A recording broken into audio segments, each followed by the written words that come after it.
आज के इस वीडियो में हम बात करेंगे बेस्ट लॉन्ग टर्म स्टॉक्स के बारे में। तो हम इसकी एक सीरीज शुरू कर रहे हैं। काफ़ी सारे जनों का रिक्वेस्ट आया था कि कुछ बेस्ट स्टॉक्स बताइए। तो सबसे पहले डिस्क्लेमर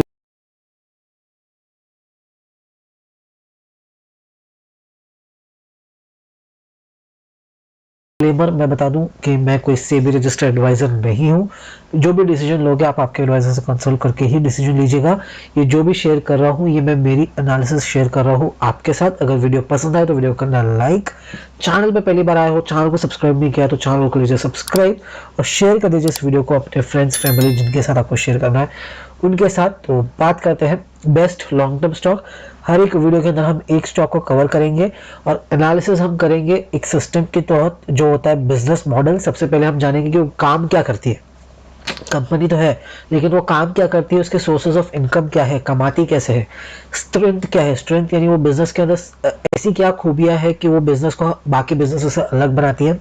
वीकनेस क्या है, हर एक बिजनेस के अंदर अपनी खुद की वीकनेस होती है, कुछ कमजोरियां होती है, उसके बारे में चर्चा करेंगे। अपॉर्चुनिटीज अपॉर्चुनिटीज चेक करेंगे कि उस बिजनेस में अपॉर्चुनिटीज क्या है, आगे ग्रोथ हो सकती है कि नहीं हो सकती है, आगे के लिए क्या स्कोप है बिजनेस के अंदर। और थ्रेड्स के बारे में बात करेंगे कि बिजनेस के अंदर क्या खामियां हैं, क्या आगे चल के बिजनेस को थोड़ा नुकसान पहुंचा सकती है।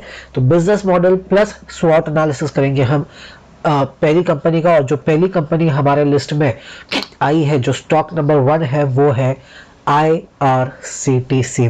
सभी ने कभी ना कभी IRCTC के थ्रू टिकट्स बुक की होगी। सभी ने ट्रेन में सफ़र किया ही है। भले फिर आपने विंडो परचेस किया हो टिकट तो एक अलग बात हो जाती है, लेकिन अगर आपने ऑनलाइन परचेस की है तो IRCTC ही से ही आपने टिकट परचेस की होगी 100%। और कोई चांस ही नहीं है आपके पास इनके अलावा किधर और से टिकट बुक करने का। तो सबसे पहले बात करें इनके बिजनेस मॉडल के बारे में। इनका बिजनेस मॉडल कैसा आपको आता हुआ देखने को मिलता है। तो IRCTC कमाती क्या क्या है, कैसे कैसे कमाती है, कितना कमाती है, क्या क्या सोर्स ऑफ इनकम है। सबसे पहला और सबसे बड़ा सोर्स ऑफ इनकम हम सभी को पता है, वो है इनका इंटरनेट टिकटिंग। इंटरनेट पर आपको टिकट बाय करना है, ऑनलाइन टिकट बाय करना है, फिर भले आप गूगल पे से बाय करो या मेक माई ट्रिप से बाय करो, किसी भी XYZ प्लेटफॉर्म से आप टिकट बाय करो, आपके पास IRCTC का अकाउंट होना कंपलसरी है। अकाउंट ओपनिंग के लिए आपको IRCTC के पास जाना और किसी भी प्लेटफॉर्म, गूगल पे, मेक माई ट्रिप, जिधर से भी आपको बुक करना है टिकट, जहां से भी आप टिकट बुक करोगे वो रीडायरेक्ट कर देगा आपको IRCTC के पेज के ऊपर। तो इनको खाली एक कमीशन मिलता है। अगर आप गूगल पे से टिकट बुक करते हो, पेटीएम से अगर आप आपकी ट्रेन की टिकट बुक करते हो तो उन्हें पार्ट ऑफ कमीशन मिलता है उस टिकट का। वो टिकट बुक नहीं करती, टिकट बुक IRCTC के थ्रू ही होती है। वो डिटेल्स IRCTC को फॉरवर्ड कर दी जाती है और ऑन द स्पॉट आपकी टिकट बुक होकर आ जाती है। वो उनको एक पार्ट कमीशन मिलता है। तो IRCTC का जो सबसे बड़ा एक रेवेन्यू सोर्स है वो है इंटरनेट टिकटिंग। अगला जो जहां से कमाती है IRCTC वो है केटरिंग। आपने ट्रेन में देखा होगा, पेंट्री कार होती है ट्रेन में, जब आप आपके सफर कर रहे हो तो जब पेंट्री वाले आते हैं आपसे ऑर्डर लेने के लिए, या आप हर एक स्टेशन के ऊपर स्टॉल्स देखोगे, वहां पे जो भी खाने का आइटम मिलता है वो सब IRCTC के थ्रू ही मैनेज किया जाता है। तो केटरिंग का भी एक काम करती है IRCTC, जहां से ये अच्छा खासा रेवेन्यू जनरेट करती है। अगला सोर्स बात करें तो टूरिज्म। अगर आप IRCTC की वेबसाइट पर जाओगे तो काफी सारे आपको टूरिज्म पैकेजेस देखने को मिलेंगे। टूरिज्म पैकेजेस यानी जहां पर आप जाके जो इनका पैकेजेस है उनमें आप हिस्सा ले सकते हो। जो पैक है वो आप खरीद सकते हो। तो मतलब समझो एक जन के लिए पर पर्सन समझो 10,000 रुपीज है, तो 10,000 रुपीज के अंदर आपको 3 days 4 nights का आपको मिल जाएगा, या 4 days 5 nights का आपको मिल जाएगा, जिसमें आप अलग अलग पैकेजेस मिल जाएंगे आपको, किधर किधर लेके जाया जाएगा। मतलब A to Z आपका ट्रेन का सफर, बस का सफर, उधर घूमना, उधर ठहरना, घूमना, सब कुछ IRCTC के थ्रू ही किया जाएगा। तो एक जैसे आप मेक माई ट्रिप से कैसे करते हो वैसे IRCTC का भी खुद का टूरिज्म पैकेजेस है। उसके अलावा बात करें रेल नीर, पानी तो आपने पिया ही होगा ट्रेन के अंदर। तो रेल नीर करके IRCTC का फ्लैगशिप ब्रांड है। और कोई भी पानी आपको ट्रेन में नहीं मिलेगा, जो सिर्फ और सिर्फ गवर्नमेंट ऑथराइज्ड है वो है रेल नीर। रेल नीर ही मिलेगा, बिस्लरी भी मिलेगी, किनले भी मिलेंगे, सब अलग अलग ब्रांड्स के बॉटल भी मिलेंगे, लेकिन वो भी तब जब IRCTC का जो मैन्युफैक्चरिंग यूनिट है वो पूरा कैपेसिटी पे काम नहीं कर पाएगा। तो फॉर एग्जाम्पल कुछ सीजन में या कुछ स्पेसिफिक एरियाज में, इंडिया में कुछ स्पेसिफिक स्टेशन पे या कुछ स्पेसिफिक सीजन के अंदर क्या होता है कि डिमांड बहुत पानी की बढ़ जाती है, तो वो डिमांड को पूरा कवर नहीं करने के कारण आईआरसीटीसी क्या करती है, टेंडर्स निकालती है। टेंडर्स निकालती है नहीं, बिस्लरी को बोलेगी कि आपको पानी बेचना है तो आपको जो मार्केट रेट्स है, जो आप आपके होलसेल प्राइस पे आप देते हो, उससे कम प्राइस में हमें देना पड़ेगा। क्यों? क्योंकि ये बल्क में खरीदते हैं। बल्क में खरीदते हैं क्यों? क्योंकि इनके पास इतने पोटेंशियल कस्टमर्स, डेली लाखों में बॉटल्स इनकी बिकती है, तो ये टेंडर्स भी निकालते हैं। सबसे पहली बात तो इनके खुद की प्लांट है रेल नीर, वहां पे वो बनाते हैं। वहां पे अगर पानी कम पड़ जाता है तो ये बाकी जो अलग अलग वेंडर्स है वहां से भी ये पानी आउटसोर्स करते हैं।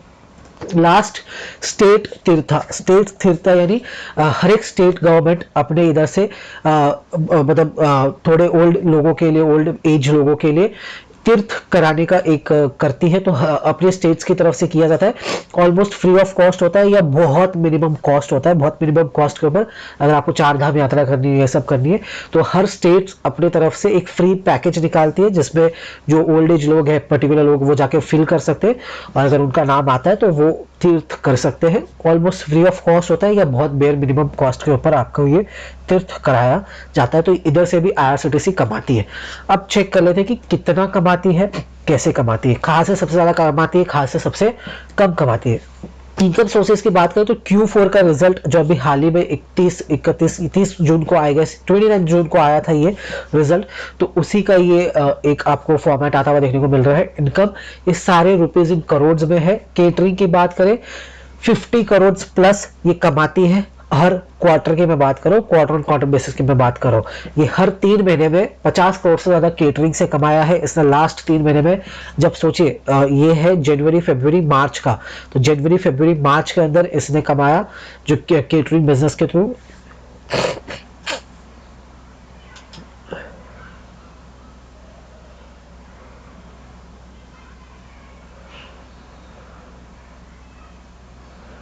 ओके तो सोचिए जनवरी फरवरी मार्च में इसने जब ऑलमोस्ट उतना फुल फ्लेज तरीके से सब चीज खुली नहीं है, फिर भी जनवरी फरवरी मार्च में इसने 50 करोड़ से ज्यादा कमाया है केटरिंग करके, यानी ट्रेन में खाना पहुंचा के। करीब करीब 20 करोड़ से ज्यादा कमाया है रेल नीर से, यानी पानी की बोतलें बेच के। सिर्फ मैं जनवरी फरवरी मार्च की बात कर रहा हूं, जनवरी फरवरी मार्च में ही 3 महीने में 200 करोड़ से ज्यादा की टिकटें बेची गई है। ये इनकम है इनका, तो ये सोचेगा ये इनकम है इनका, ये सेल्स नहीं है, सेल्स नहीं कर रही है, ये इनकम है। यानी टिकट के ऊपर जो इनको पैसा मिल रहा है गवर्नमेंट के थ्रू, ये वो है। टूरिज्म की अगर हम बात करें करीब करीब वो भी 20-30 करोड़ का इनकम लाता है। स्टेट तीर्थ ये बंद था जनवरी फरवरी मार्च, क्योंकि ऑब्वियसली बात है लॉकडाउन लगे हुए थे, लॉकडाउन नहीं लगे हुए थे, प्रिकॉशनरी मेजर्स के कारण गवर्नमेंट ने वो स्टेट तीर्था वाला जो प्रोग्राम है एक टाइम के लिए बंद करके रखा था। तो जनवरी फरवरी मार्च में उधर से कोई भी इनकम नहीं आई, लेकिन ये 4 जगह से इतनी सारी इनकम इनको मिलती है। इसके बाद अगर हम स्वॉट एनालिसिस की बात करें तो सबसे पहले आता है स्ट्रेंथ। इनके बिजनेस की सबसे बड़ी स्ट्रेंथ, सबसे एक ऐसा हिस्सा जो बिजनेस को काफी मजबूत बनाए रखता है, काफी इनकम सोर्सेस को जनरेट करने की क्षमता रखता है, तो इनका जो सबसे बड़ा स्ट्रेंथ है मोनोपोलिस्टिक अथॉरिटी।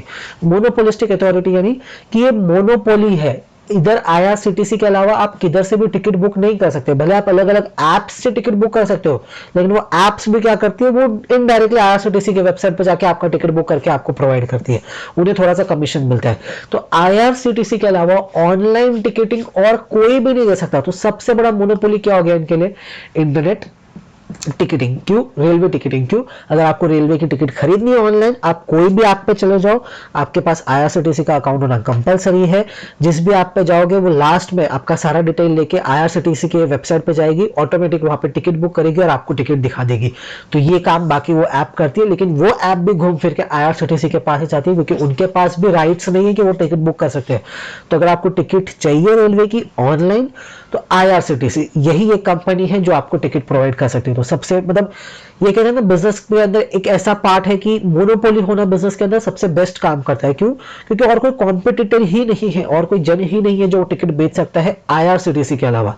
सेकेंड, अगर हम बात करें वाटर बॉटल्स, ट्रेन में पानी अगर आपको चाहिए, और किसी को भी अलाउड नहीं है, कोई भी आके पानी नहीं बेच सकता। रेलवे स्टेशन हो, ट्रेन हो, किधर भी कोई और कंपनी आके पानी नहीं बेच सकती। जो भी बेचेगी वो आईआरसीटीसी बेचेगी। सबसे पहले वो मैक्सिमम प्रोडक्शन अपना रेल नीर का ही करेगी। वो चाहेगी कि सबसे ज्यादा रेल नीर ही बिके। अगर रेल नीर कम पड़ रही है, प्रोडक्शन कम पड़ रहा है, डिमांड ज़्यादा है, तो वो टेंडर्स निकालेगी, बाकी अलग अलग ब्रांड हो, बिस्लरी हो, किनले हो, इन सबको टेंडर निकालेगी, इनको बोलेगी कि आप हमें क्या प्राइस पे, जो सबसे कम प्राइस के ऊपर पानी देने को तैयार होगा, उसका पानी सिलेक्ट कर लिया जाएगा उस पर्टिकुलर एरिया के लिए, पर्टिकुलर स्टेशन के लिए, पर्टिकुलर ट्रेन के लिए, और वहाँ पे उसका पानी बेचा जाएगा। तो घुमा फिरा के पानी अगर बेचना है तो आईआरसीटीसी के थ्रू ही बिकेगा, आईआरसीटीसी का उसके ऊपर हेवी कमीशनिंग होगा पानी के ऊपर भी। इसके अलावा बात करें तो केटरिंग, केटरिंग खाना चाहिए आपको, भले स्टेशन के जो स्टॉल्स है उनके ऊपर खाना चाहिए या ट्रेन के अंदर खाना चाहिए, आईआरसीटीसी के थ्रू ही आप बुक कर सकते हो। और किधर से भी, इनकी ऐप है, आप इनकी ऐप से ऑनलाइन बुकिंग कर सकते हो, इनके कुछ लोकल रेस्टोरेंट्स के साथ टाई अप है, वहां से खाना मंगा सकते हो। ट्रेन में बैठे बैठे डोमिनोज से पिज्जा मंगाना है, वो भी आईआरसीटीसी के थ्रू ही लिंक्ड होता है, तो आईआरसीटीसी के ऐप के थ्रू आप डोमिनोज से पिज्जा भी मंगा सकते हो। आपको स्टॉल पे, ट्रेन जब रुकती है उस स्टॉल पे जाके अगर आपको कुछ खरीदना है, वो सारे स्टॉल्स भी आईआरसीटीसी के होते हैं। मतलब XYZ ट्रेन स्टेशन में घुसने से लेकर, ट्रेन की टिकट बुक करने से लेकर, स्टेशन के बाहर निकलने तक आपको हर जगह आईआरसीटीसी का काम होता हुआ देखने को मिलेगा। और ये एक लौती ऐसी कंपनी है, इसके अलावा और कोई कंपनी नहीं है जो पानी बेच सके, जो टिकट दिलवा सके आपको, और जो खाना खिला सके। मतलब सीधा सीधा टिकट बेचने से लेकर, आपके स्टेशन के अंदर जाते ही खाने से लेकर, पीने से लेकर, सारी सुविधा जो करता है वो सिर्फ और सिर्फ आईआरसीटीसी करता है। तो ये सबसे बड़ी आईआरसीटीसी के लिए स्ट्रेंथ हो गई, ये सबसे बड़ी आईआरसीटीसी के लिए एक बिजनेस अपॉर्चुनिटी हो गई कि हाँ, इनके अलावा और कोई नहीं कर सकता, तो जो भी रेवेन्यू आएगा वो पूरा पूरा इन्हीं को जाएगा। इसके अलावा वीकनेसेस और थ्रेट्स, ये दोनों ही हम एक ही वीडियो में, एक ही पार्ट में बात कर लेंगे। थ्रेट्स क्योंकि एक ही थ्रेट है इसके लिए, और कोई थ्रेट नहीं है एज सच अभी, तो और कोई थ्रेट नहीं है। और दो वीकनेसेस है, तो वो दो वीकनेसेस के बारे में भी हम चर्चा कर लेते हैं। जो सबसे पहली वीकनेस है वो है ministry of railway policy change. यानी क्योंकि ये जो आईआरसीटीसी है ये एक फुल्ली ओन्ड मोनोपोली बिजनेस है, तो अगर मिनिस्ट्री ऑफ रेलवे के अंदर कोई ऐसी पॉलिसी आ जाती है, फॉर एग्जांपल वो चाहते हैं कि मोनोपोली नहीं रहे और भी कोई कंपनी आके काम करे, या कुछ भी एक्सवाई से ऐसी कोई पॉलिसी आ जाती है जिनसे इनके बिजनेस को इंपैक्ट हो सकता है, तो वो होगा इनके लिए सबसे बड़ा एक वीकनेस। क्योंकि इनको गवर्नमेंट के अंदर ही काम करना है, क्योंकि रेलवे गवर्नमेंट अथॉरिटी है, तो अगर इनको काम करना है उनके साथ, तो जो गवर्नमेंट कहेगी उसी ढंग से ये काम कर सकते हैं, ये अपनी मर्जी के मालिक नहीं है। Affect due to natural disasters, natural disaster for example किसी एक एरिया के अंदर जो जहाँ पर रेलवे लाइन है वहाँ पर कुछ हो जाता है, जिसके कारण सारी ट्रेन कैंसिल हो जाती है हफ्ते भर के लिए, एक महीने के लिए। फॉर एग्जांपल एक लाइन खराब हो जाती है, कुछ भी एक्सवाइज प्रॉब्लम हो सकता है, तो ट्रेन कैंसिल होगी, ट्रेन कैंसिल होगी तो इनसे टिकट नहीं खरीदी जाएगी, उस रूट की टिकट बिकनी बंद हो जाएगी। टिकट बिकनी बंद हो जाएगी तो जो इनका सोर्स ऑफ इनकम है वो अफेक्ट होगा। और स्पेशली जैसे अभी कोविड जैसे टाइम पे आप सभी को पता है, लॉकडाउन था, सब घर पे बैठे थे, कोई ट्रेन में सफर नहीं कर रहा था, तो भी इनका बिजनेस इंपैक्ट हुआ। क्यों? क्योंकि कोई घर पे सब बैठे, कोई ट्रेन में सफर ही नहीं कर रहा, बहुत कम सफर हो रहा है ट्रेन के अंदर, तो नेचुरली जो इनका बिजनेस है वो डाउन जा चुका था। इसके अलावा जो थ्रेट है, ये एक अलग से थ्रेट होगा, इसे वीकनेसेस नहीं मान के थ्रेट मान सकते हैं। ये सबसे बड़ा खतरा इस बिजनेस के लिए है प्राइवेटाइजेशन। गवर्नमेंट धीरे धीरे चाहती है कि वो रेलवे को प्राइवेटाइज कर दे, प्राइवेटाइजेशन की तरफ गवर्नमेंट थोड़ा थोड़ा अपना रुख दिखा रही है। कुछ कुछ ट्रेन जैसे गवर्नमेंट सोच रही है लाने की, ऐसा न्यूज में है, कोई ऑफिशियली मैं नहीं बता रहा हूँ आपको, ऐसा न्यूज के अंदर है कि गवर्नमेंट शायद रेलवे को प्राइवेटाइज कर सके। प्राइवेटाइज कर सके यानी XYZ कंपनी को एक रूट का, जैसे फॉर एग्जाम्पल मुंबई दिल्ली राजधानी है, इस राजधानी को कोई एक कंपनी को बेच दे, वो कंपनी ये पूरी राजधानी ऑपरेट करे। तो ऑपरेट जब वो कंपनी करेगी तो कंपनी ये भी चाहेगी कि टिकट भी बुक हो तो वो हमारे थ्रू ही हो, अंदर खाना भी जो मिले वो हम ही देंगे, पानी भी जो वो हम ही देंगे। तो इनके बिजनेसेस में थोड़ा सा इफेक्ट हो सकता है। अगर प्राइवेटाइजेशन आता है तो इनके बिजनेसेस को थोड़ा खतरा होता हुआ देखने को मिल सकता है। अपॉर्चुनिटी की बात करते हैं कि इनके लिए आगे जाके अपॉर्चुनिटी क्या है, तो आईआरसीटीसी के लिए जो सबसे बड़ी अपॉर्चुनिटी है वो है different types of rail coaches. Rail coaches यानी अब गवर्नमेंट काफी अलग अलग कोचेस लेके आ रही है। फॉर एग्जांपल जैसे अभी मुंबई पुणे के अंदर एक जो रेलवे लाइन है डेक्कन एक्सप्रेस है, उसके अंदर विस्टाडोम कोचेस आया। विस्टाडोम कोचेस यानी जो थोड़े ज्यादा ऐसे फैंसी कोचेस होते हैं, मतलब उसके विंडोज काफी बड़े बड़े होते हैं, थोड़ी बहुत फैसिलिटीज आपको एक्स्ट्रा मिलती है। वंदे भारत जैसी ट्रेन हो गई या आईआरसीटीसी की खुद की ट्रेन हो गई, तो अलग अलग कोचेस आ रहे हैं। तो अलग अलग कोचेस आ रहे हैं तो क्या हो रहा है कि जो प्राइजेस है ट्रेन की वो भी कम ज्यादा हो रही है, प्लस पॉपुलैरिटी बढ़ रही है। वंदे भारत जैसी ट्रेन आई तो जैसे वो दिल्ली से लेके आई गेस श्री वैष्णो देवी माता जो मंदिर है वहां तक का एक वंदे भारत ट्रेन एक्सप्रेस चलती है। तो उससे क्या हुआ, जो भी ट्रैवलर्स थे या जो भी पिलग्रिम्स थे जो श्री माता देवी वैष्णो कटरा जाने वाले थे, वो दिल्ली से ही वंदे भारत ट्रेन के अंदर, स्पेशली काफ़ी सारी ट्रेनें चलती है लेकिन फिर भी वो वंदे भारत में प्रीफर करेंगे। क्यों? क्योंकि वहाँ पे फैसिलिटीज़ आपको थोड़ी ज़्यादा मिलेगी, ट्रेन दिखने में अच्छी लगती है, थोड़ा सा भले पैसा ज़्यादा लगे लेकिन आपको जो सुविधा है वो भी अच्छी मिलेगी, तो उसके कारण लोग उसे प्रीफर करेंगे। और जब ऐसी ट्रेन के अंदर लोग ज़्यादा जाना प्रीफर करेंगे, प्राइस ज़्यादा होगी टिकट की, तो इनका इनकम भी बढ़ने के चांसेस अच्छे खासे हो जाते हैं। मोर टूरिज्म पैकेज, अभी के लिए फिलहाल के लिए आईआरसीटीसी कुछ लिमिटेड एरियाज पे ही टूरिज्म करती है, कुछ लिमिटेड स्पॉट्स है जहां पर वो टूरिज्म पैकेजेस लेके आती है। फॉर एग्जांपल केरला हो गया, या शिरडी साई बाबा हो गया, या तिरुपति बालाजी हो गया, ऐसे कुछ टूरिस्ट पैकेजेस है। लेकिन अब अगर ये बहुत सारे टूरिज्म पैकेजेस लेके आती है, जैसे मेक माई ट्रिप काफी सारे टूरिज्म पैकेजेस लेके आती है, वैसे अगर ये भी कुछ और टूरिज्म पैकेजेस लेके आती है तो लोग मेक माई ट्रिप की जगह आईआरसीटीसी को प्रेफर करेंगे अपना नेक्स्ट टूरिज्म पैकेज सिलेक्ट करने के लिए। और नेक्स्ट है फूड कोर्ट एट स्टेशन। अभी क्या है कि आपको स्टॉल्स मिलते हैं स्टेशन के ऊपर, एक प्रॉपर फूड कोर्ट आपको नहीं मिलता है। तो जब नए नए स्टेशन बना रही है गवर्नमेंट, तो वहां पे क्या कर रही है, वहाँ पे अच्छे एसी वाले एसी वाले वेटिंग रूम्स बना रही है। तो एसी वाले वेटिंग रूम्स होने के कारण अगर ट्रेन डिले हो जाती है या कोई स्टेशन पे जल्दी आ जाता है, उन वेटिंग रूम के अंदर ही एक स्लॉट बना देगा आईआरसीटीसी अपने लिए, जहाँ पे वो अपने फूड स्टॉल्स लगा देगा। तो एक फूड कोर्ट जैसा हो जाएगा वहाँ पे, से आप वो जैसे मॉल्स के अंदर कैसे फूड कोर्ट होते हैं वैसे फूड कोर्ट हो सकते हैं। तो उससे भी इनडायरेक्टली आईआरसीटीसी को फायदा एक्स्ट्रा होने की उम्मीद है। उम्मीद करता हूँ वीडियो पसंद आया होगा। ये थे इसके फंडामेंटल एनालिसिस आईआरसीटीसी के। टेक्निकल एनालिसिस की बात करें तो जब से ये स्टॉक लिस्ट हुआ है, जब ये लिस्ट हुआ था 18 अक्टूबर 2019 में, तब से लेके अब तक इस स्टॉक ने 181% का रिटर्न दे दिया है टिल डेट, यानी मैं 5 जुलाई को वीडियो रिकॉर्ड कर रहा हूं, तब तक स्टॉक ने 180% से ज्यादा का रिटर्न दे दिया है, यानी आपका पैसा ऑलमोस्ट 3 गुना होने के कगार पर आ चुका है। अगर हम बात करें डिविडेंड यील्ड की तो 0.57 है। अगर कोई स्पेशली डिविडेंड ज्यादा चाहता है स्टॉक से तो वो ये स्टॉक में इन्वेस्ट ना करे। अगर वो सोचते हैं कि हमें डिविडेंड ज्यादा चाहिए कंपनी से, तो ये डिविडेंड उतना ज्यादा नहीं देती। अगर आप समझ लो 1% के आसपास आपको डिविडेंड मिलता है, तो आप 100 रुपए लगाते हो तो करीब करीब आपको 1 रुपए का डिविडेंड मिलता है। और अगर हम पीई रेशो की बात करें, प्राइस टू अर्निंग रेशो, बस यही थोड़ा सा एक कंसर्निंग चीज है मेरे लिए जो स्टॉक के अंदर, अगर मैं टेक्निकली बात करूं, कि जो इसका पीई रेशो है वो काफी हाई है। 184 के पीई रेशो पे ये ट्रेड कर रहा है। तो अगर पीई रेशो हाई होने की वजह से इसमें कोई करेक्शन आता है या बिजनेस के अंदर थोड़ा सा भी इंपैक्ट आता है, अभी इसको पीई रेशो हाई ही मिलेगा। जब तक इसके बिजनेस में कोई चेंज नहीं होना था, जब तक इसको पीई रेशो हाई मिलेगा। क्यों? क्योंकि मोनोपोली है ना, इसके अलावा और कोई बिजनेस काम कर ही नहीं सकता। इसके अलावा और कोई अगर कंपनी चाहे तो वो आ ही नहीं सकती है। इंडियन रेलवे की कंपनी है, तो इंडियन रेलवे थोड़ा ना किसी और कंपनी को टिकट बेचने देगा।